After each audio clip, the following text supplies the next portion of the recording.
I was terrified, and that is my father. My father's laying on the floor dying. I was waiting for the ambulance, and it must have been about 5-10 minutes. I went running across the street to my neighbor screaming for help. Still no one was here, and I was still beating on my dad's chest myself. He needed medical help, and it wasn't there. The Fox 8 I-Team has uncovered more families in Cleveland waiting in medical emergencies. Waiting a very, very long time for an ambulance. Friday afternoon on the southeast side, 82-year-old Ken Sellers collapsed. Dispatch records show Cleveland EMS had no units to send. Darlene Cook waited 17 minutes for an ambulance, and her father died. There is an issue, and if they would have been here, and my father might be alive today.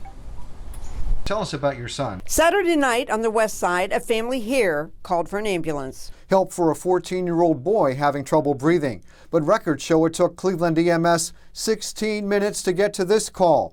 Days later, the boy's mother told us how he was still in the hospital in a coma. Records show in both cases, firefighters showed up first to start medical care. But firefighters don't provide the same advanced medical care of ambulance crews. And these calls come to light just weeks after we told you about Patrick Colvin. He died at the hospital after it took 14 minutes for EMS to get an ambulance to him. His family left asking why. I am just devastated and I'm heartbroken all over again. I wish they could explain to me why it takes so long. In that incident, the nearest ambulance had been taken out of service due to short staffing. The I-Team looked at the delays last weekend, and several ambulances were also taken out of service due to short staffing, not enough paramedics. The response times we just highlighted, all more than twice as long as the EMS targets for getting to top priority calls. And this raises more questions about what the safety director told City Council. Months ago, he said, even with short staffing, you should not be worried about getting an ambulance during a serious emergency. There's no lack of service resulting in lives being placed in jeopardy.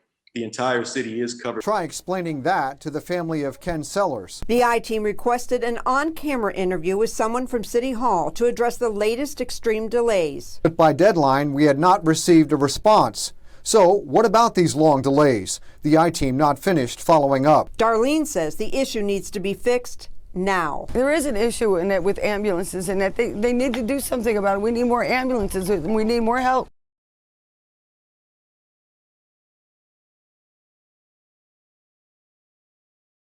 Peggy Gallick, Ed Gallick, Fox 8 I-Team.